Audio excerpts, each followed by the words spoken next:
usuka sokuphakamisa entweni lezi ezifana nenhlanhla ezifana nebusiness into efana nalezo ke bese ke kunalaba abanamasonto abefundisi.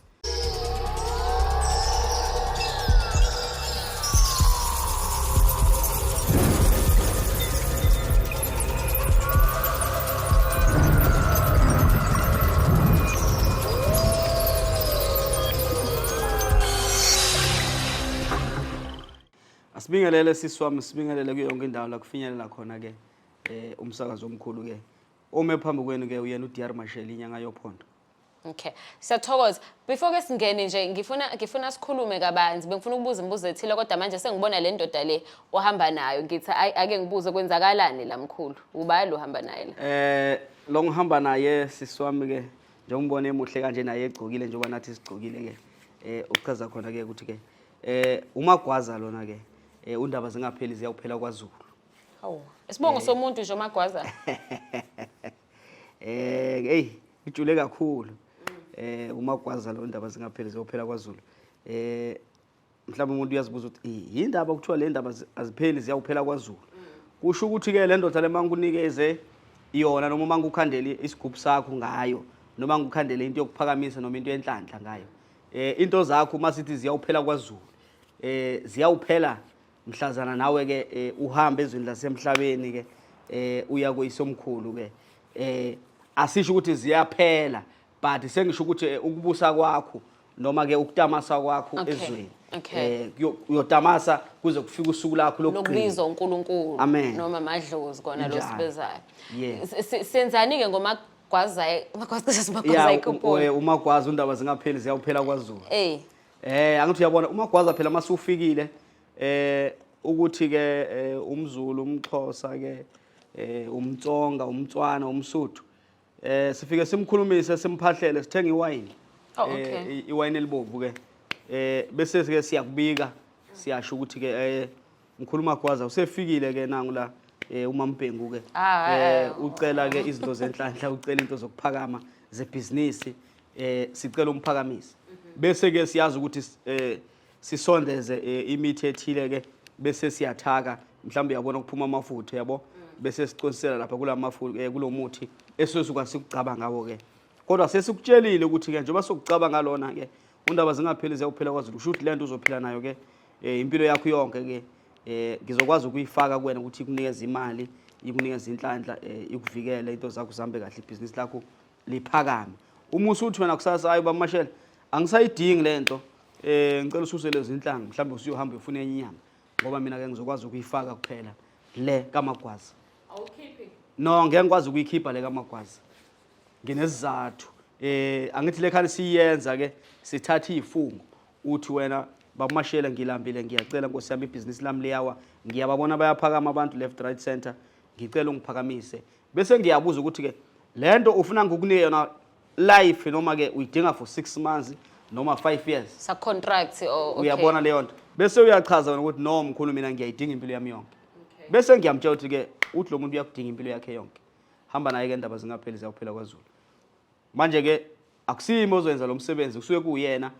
obonayo futhi yonke indlela enihambayo okuyena okunikezela izinto ke ngeke ukuthi usukhulumile sewuthatha isifungo ke saphahla sabika usuthi wena endleleni nesukalana ihamba neGoli uthi wena manifike eMontrose uthi hayi sesiyajika yena wazi ukuthi siyeGoli.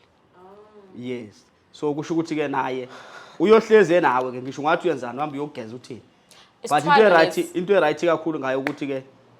yonke into oyidinga uyakunikeza futhi ke akanabo ubungozi. Isithwalo lesi ya isithwalo it depend ukuthi ke wena ngendlela osuke wafika ngayo wacela wakhuluma utheni ukuthi kuyena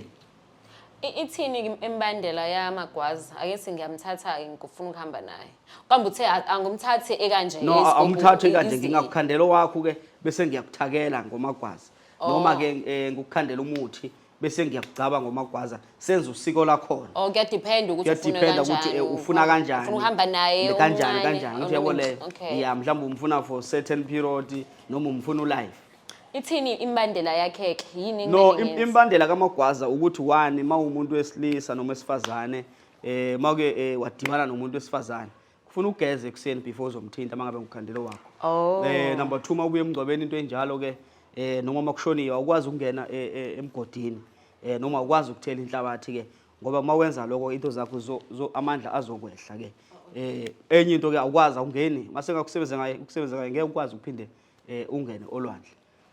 awungena olwandle hayi awungena olwandle impilo yakho yonke mengangena kwenzakalani no into yakho yonke izokwehla ngoba manje phela usulahla umgomo hayi uthi ngizominza noma ngithatha lutho but into le usuku nayo amandla ayi azokwehla ama-swimming pool kwenzakalani no ama-swimming pool ke sikhuluma ngolwandle okay yes so uMagwaza ke lo mase ngimthathile mhlambe ixabiso lakhe likanjani mkhulu engazi noma kuvumelekile hayi mhlambe hayi ungasho phela ukuthi comfortable wena no yabo umuntu uyafona nje sikhulume ngimchazele bese uyasho ukuthi hayi baba no ngiya afforda noma ke ngeke ngi-afford but ke ngicawuthi i-affordable ngoba abantu bayafika bazoyithatha sibanikeze ke yini engimkhulu ufuna usitshela ngale ndoda le uMagwaza ufuna nje usinabile kabanzi ngayo okuyimfihlo yakho nayo angikwazi ukuyidalula imfihlo yami noMagwaza la ngoba manje ke abanye abantu bazomana ukuthi manje lenyanga yakhipha imfihlo sizinyanga yabo ngoba mhlawumbe ukhona umunye naye uMagwaza angazi ke kodwa mina lo wami lo ngamlanda eTanzania uyacisha sebenze njengophondo noma kuhlukile no kuhlukile mama ke kuhlukile bayazi abahamba lapha esigodlweni kaba uMashele kuhlukile uMagwaza lesikhathi esiningi njengoba ngisho ngithi ke usuka sokuphakamisa entweni lezi ezifana nenhlanhla efana nebusiness into efana nalezo ke bese ke kunalaba abanamasonto abefundisi but ke ungena nje kancane uma ukhuluma indaba yemfihlo uMagwaza umunaye awukwazi ukuthi ke uma umthole namhlanje mhlamba sithi unabafazi abawu3 bese ke kusasa uthi uzofaka OS4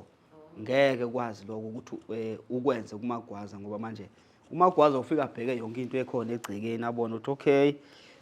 khona umama la noma umama la ngifuna ukuthi bonke babe right ke okay ngizosebenza kanje ke ngikwazi ukuthi into zabo zikhanye mase ufaka omunye ke akamazi niyohlezi nixabana naleyo muntu mangimbika awukwazi because ngesikhathi efike ngaso uMagwaza wayengekho leyo muntu hayibo so uma ukuthi bongenamuntu usuyathola no uma ngabe ubungenamuntu ke njoba ngisho ngithi uma uthatha uMagwaza ingakho ngithi it depend ukuthi umthatha ufuna ukwenzani ngaye ngizokwazi ukukuchazela ukuthi okay lalela unayo umfazi uthi cha baba nginayo umfazi bese ngiyakutshela ukuthi njengoba unganayo umfazi manje angikwazi ukukunikeza uMagwaza for life yabo ngeke simenze abe ulife uMagwaza ke kusho ukuthi ngizokunikeza mhlambe ke ngithi uzobuya uvuselele njalo uzufika esigabeni sokuthi ke usuthatha unkosikazi noma usushadile usunobaba wengane zakho yabo bese ke ngiyakunika ngoba ngeke ngikwazi ukukunikeza yena ukuthi ke uhlala wedwa umuntu wesifazane noma uhlala wedwa umuntu wesilisa ngithi impilo yakho yonke ngeke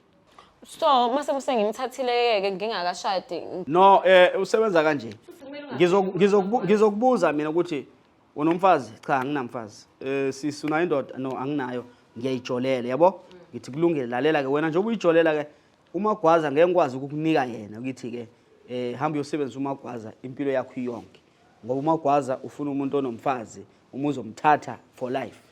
so wena manje uMagwaza udinga ukuthi sikushaya inhlanga ngaye uMagwaza udinga ukuthi ke sikwakhandela ibhodlela ngaye singakukhandela isigubhu ngoMagwaza ngoba mase sikunika isigubhu kufuna ukuthi ke ushadile unonkosikazi noma ke unendoda but ungakwazi ukwenza lokho kunye okushoza uzokwazi ukwenza amabhodlela mhlawumbe inhlanga ngaye alright mkhulu hayi ngicabanga ukuthi mhlawumbe sizwile ngoMagwaza siyathokoza kambe ungasitshela ukuthi utholakala kuphi nendawo nenombolo yakho ishiya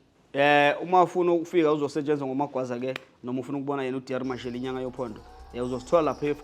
ko14 kwaMakhutha ku 082 860 9118 082 860 9118 amen.